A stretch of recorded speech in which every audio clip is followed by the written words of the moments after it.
Hello guys, नमस्कार, जोहार, आदाब, सत श्री अकाल। एग्जाम फाइटर नंबर 1 पर आप सभी का हार्दिक स्वागत है। अगर आप नेट पास हैं, जेआरएफ हैं या आपकी पीएचडी हो गई है तो जी हाँ, आपको एक अच्छा अवसर मिल रहा है। बिहार में टोटल 211 अभी नए डिग्री कॉलेज बने हैं। वैसे प्रखंडों में जहाँ डिग्री कॉलेज नहीं थे उन सभी में सीएम के द्वारा गेस्ट असिस्टेंट प्रोफेसर नियुक्ति का एक प्रकार से आदेश दिया गया है और यहाँ पर नियुक्ति के लिए कमेटी का गठन सभी यूनिवर्सिटीज में होगा और सिर्फ इंटरव्यू के आधार पर आपका सिलेक्शन होगा।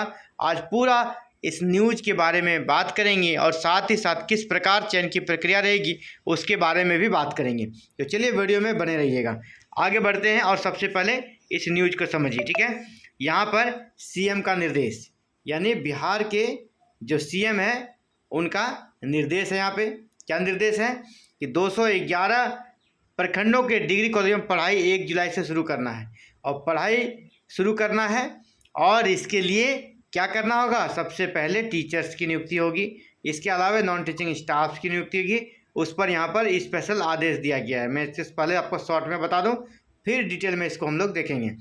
पहले ब्रीफ करता हूँ। सम्राट चौधरी ने उच्च शिक्षा विभाग की समीक्षा, हायर एजुकेशन बिहार की जो स्थिति है उसकी समीक्षा की है। यहाँ पर दिया है पहला, नामी विश्वविद्यालय से करार होगा तो बाहर से भी बिहार आकर बच्चे पढ़ाई करेंगे। यानी यहाँ पर एजुकेशन को, हायर एजुकेशन को काफ़ी सुधार के लिए यहाँ कहा जा रहा है कि बाहर के अच्छे विश्वविद्यालय से करार किया जाएगा। और यहाँ पर आपके काम का चीज़ मिल रहा है 2 नंबर पर। देखिए, विश्वविद्यालय शिक्षकों की नियुक्ति को कमेटी का गठन शीघ्र, यानी यहाँ पर जो अभी टीचर्स की नियुक्ति होगी, यानी असिस्टेंट प्रोफेसर की नियुक्ति होगी 211 नए कॉलेज के लिए, कमेटी का गठन शीघ्र करने का आदेश दिया। इनका पूरा बयान यहाँ पर दिया गया है, स्टेटमेंट उसको देख लेते हैं। 1 जुलाई से उन 211 प्रखंडों में स्नातक की पढ़ाई शुरू कराएं जहाँ पूर्व से डिग्री कॉलेज नहीं है, जो नए डिग्री कॉलेज बने हैं। ऐसे प्रखंडों में नए महाविद्यालयों की स्थापना की जा रही है। उसमें अब इसी में, यानी जो 211 डिग्री कॉलेज बनेंगे उसमें शिक्षकों कर्मियों की नियुक्ति को कमेटी का शीघ्र गठन कर वैकेंसी को समेकित करें। यानी जल्द से जल्द कमेटी का गठन करना है और वहाँ पर शैक्षणिक और गैर शैक्षणिक, यानी शैक्षणिक और जो कि क्लर्क वगैरह नियुक्ति है वो भी साथ में करना है, ठीक है। टीचिंग और नॉन टीचिंग स्टाफ दोनों के लिए कमेटी बनेगी। कमेटी के माध्यम से यहाँ पर नियुक्ति की जाएगी। यहाँ पर आप देखिए, इसी को हम लोग और आगे डिटेल में देखते हैं। बिहार के कॉलेजों का देश के शीर्ष उस विश्वविद्यालय से करार होगा। सम्राट चौधरी ने उच्च शिक्षा विभाग को बिहार के कॉलेजों को संबद्ध करने के लिए देश के टॉप 10 विश्वविद्यालय से करार करने का निर्देश दिया है, ताकि बिहार में भी, है ना, बाहर से भी बिहार आकर बच्चे शिक्षा हासिल कर सके। यहाँ पर आगे जब देखिएगा न्यूज़ को, यहाँ पे क्या कहा जा रहा है। मुख्यमंत्री ने मंगलवार यानी कल ही लोक सेवक आवास में उच्च शिक्षा विभाग की समीक्षा बैठक के दौरान पदाधिकारियों को निर्देश दिए। मुख्यमंत्री ने कहा 1 जुलाई से उन 211 प्रखंडों में स्नातक की पढ़ाई शुरू कराएं जहां पूर्व से डिग्री कॉलेज नहीं है।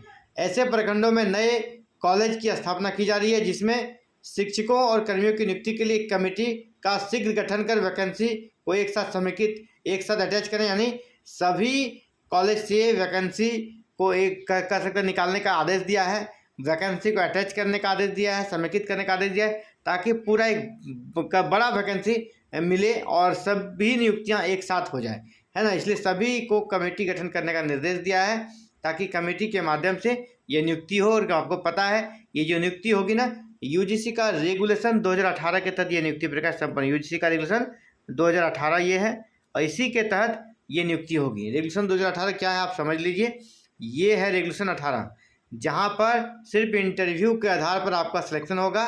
यानी ग्रेजुएशन का मार्क्स, पोस्ट ग्रेजुएशन का मार्क्स, इसके बाद एमफिल पीएचडी का मार्क्स, नेट जेआरएफ का मार्क्स, नेट स्लेट या नेट सेट, इसके बाद रिसर्च पब्लिकेशन का मार्क्स, है ना। इसके अलावा आगे बढ़िएगा तो फिर टीचिंग एक्सपीरियंस का है और फिर अवार्ड का है और लास्ट में इंटरव्यू का है।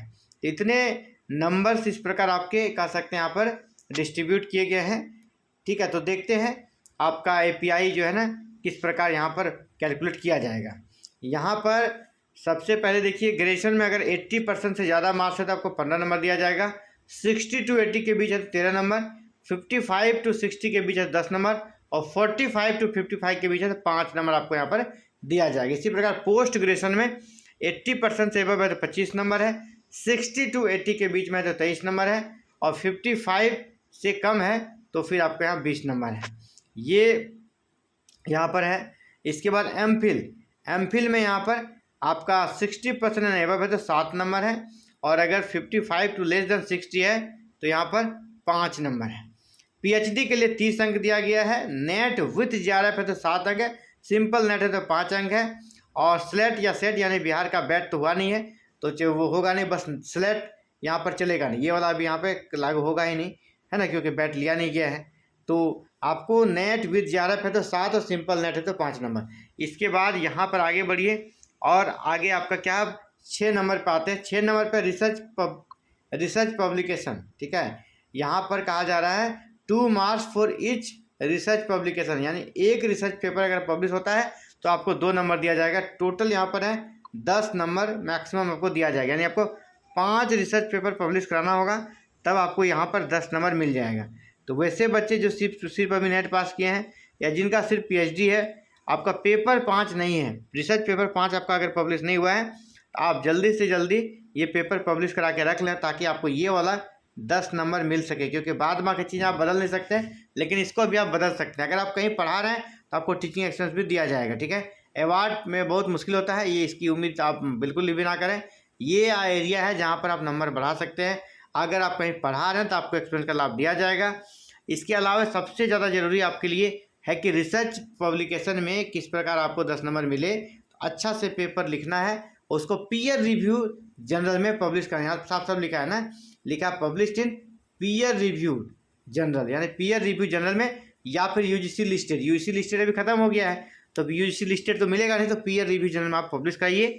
अगर आपका का रिसर्च पेपर में कहीं भी समस्या है कि रिसर्च पेपर कैसे शुरुआत करें, कैसे लिखें, कहाँ पब्लिश कराएं, तो रिसर्च पेपर पब्लिकेशन से जुड़ा कोई भी डाउट हो तो इस नंबर पे कॉल कीजिएगा 7541840154। इस नंबर पे आप कॉल कीजिएगा। आपको रिसर्च पब्लिकेशन यानी ये जो 10 नंबर है, इस 10 नंबर के बारे में आपको विशेष जानकारी दी जाएगी। किस प्रकार आपको 10 नंबर मिल सकता है, क्या क्या काम करके आपको रखना होगा, किस प्रकार पब्लिकेशन कराएं, रिसर्च आर्टिकल किस प्रकार लिखें, यानी रिसर्च पेपर किस प्रकार हम तैयार करें, A to Z आपको हर एक जानकारी दी जाएगी। तो इस नंबर पे आप कांटेक्ट कर लीजिएगा ताकि आपको ये 10 नंबर मिले। और सभी यूनिवर्सिटी से वैकेंसी आने से पहले आप खुद को तैयार रख लें।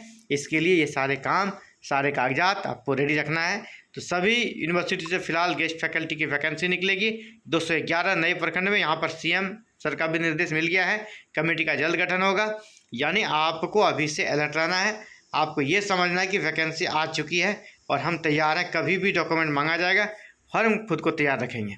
तो फिलहाल इस वीडियो में इतना ही। जल्द मिलते हैं एक नए वीडियो में नए अपडेट के साथ। आप सभी का एग्जाम फाइटर नंबर से जुड़ने के लिए दिल से शुक्रिया, आभार। जय हिंद, जय भारत, जय बिहार।